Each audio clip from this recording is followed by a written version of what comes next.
നിങ്ങളുടെ ക്യാമറയിൽ അടുത്തതായിട്ട് വരുന്ന ഒരു കൺഫ്യൂസിങ്, കൂടുതലും ക്യാനൺ ക്യാമറാസിലാണ് കാണാറുള്ളത്, മീറ്ററിംഗ് ടൈമർ എന്ന് പറഞ്ഞാൽ നിങ്ങളുടെ മെനുവിൽ ഒരു സംഭവം കാണാറുണ്ട്, മീറ്ററിംഗ് ടൈമർ. അതിനകത്ത് നിങ്ങൾക്ക് 4 സെക്കൻഡ് ഉണ്ടാവും, 16 സെക്കൻഡ് ഉണ്ടാവും, 1 മിനിറ്റ്, അങ്ങനെ പല സെറ്റിങ്സ് അതിനകത്ത് കാണാം. പക്ഷേ ഇത് നിങ്ങളുടെ ക്യാമറയിൽ വേറെ എവിടെയെങ്കിലും ഉപയോഗിക്കുന്നതായിട്ട് നിങ്ങൾക്ക് എവിടെയും ഒരാളും തന്നെ പറയുന്നതായിട്ട് നിങ്ങൾ കേട്ടിട്ടുണ്ടാവില്ല.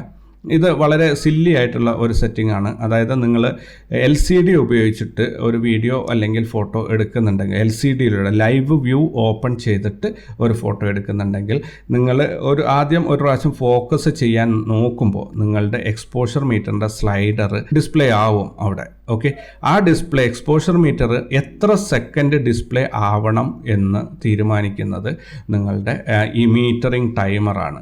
ഓക്കെ, അപ്പോൾ അത് വ്യക്തമായിട്ട് ഓർക്കുക. നിങ്ങൾ ലൈവ് വ്യൂവിൽ ഷൂട്ട് ചെയ്യുമ്പോൾ, LCDയിലൂടെ നോക്കിയിട്ട് ഫോട്ടോ അല്ലെങ്കിൽ വീഡിയോ ഷൂട്ട് ചെയ്യുമ്പോൾ നിങ്ങളുടെ എക്സ്പോഷർ മീറ്റർ എത്ര സെക്കൻഡ്, ഒരു പ്രാവശ്യം എക്സ്പോഷർ മീറ്റർ അതായത് നമ്മൾ ഏതെങ്കിലും ഒരു ബട്ടൺ പ്രസ് ചെയ്യുമ്പോൾ ഒരു ഫോക്കസ് ഇതൊക്കെ സെറ്റ് ചെയ്യുമ്പോഴാണ് എക്സ്പോഷർ മീറ്റർ കാണിക്കുക. ആ മീറ്റർ കാണിച്ച് തുടങ്ങിക്കഴിഞ്ഞാൽ അത് എത്ര സെക്കൻഡ് അവിടെ ഡിസ്പ്ലേ ചെയ്യണം എന്നുള്ളതാണ് ഈ ഒരു സെറ്റിങ്ങിലൂടെ നമുക്ക് തീരുമാനിക്കാൻ പറ്റുന്നത്.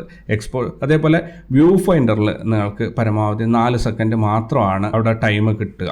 അതിൽ കൂടുതൽ 4 സെക്കൻഡിൽ അത് ഡിസപ്പിയർ ആവും. ലൈവ് വ്യൂ ഷൂട്ടിൽ നിങ്ങൾക്ക് 16 സെക്കൻഡ്, 1 മിനിറ്റ്. ഇത് വീഡിയോ ഒക്കെ ഷൂട്ട് ചെയ്യുമ്പോൾ നമുക്ക് ഫുൾ ടൈം ഇത് എപ്പോഴും ശ്രദ്ധിച്ചുകൊണ്ടിരിക്കണം. കാരണം പല സമയത്ത് ലൈറ്റിംഗ് ഒക്കെ മാറി മാറി വരുമ്പോൾ നമുക്ക് അഡ്ജസ്റ്റ് ചെയ്യേണ്ടതുകൊണ്ട് നമ്മളെപ്പോഴും ഇത് എനേബിൾ ചെയ്ത് വെക്കുന്നത് ഒരു നല്ല ഓപ്ഷനാണ്. അപ്പോൾ അതിനെക്കുറിച്ച് ഒരു കൺഫ്യൂസിങ് ആയിട്ടുള്ള ആർക്കും തന്നെ ഒരു കൺഫ്യൂഷൻ ഉണ്ടാവാതിരിക്കാൻ വേണ്ടിയിട്ടാണ് ഞാനിപ്പം ഈ ഒരു സംഭവം ഇവിടെ പറഞ്ഞിരിക്കുന്നത്.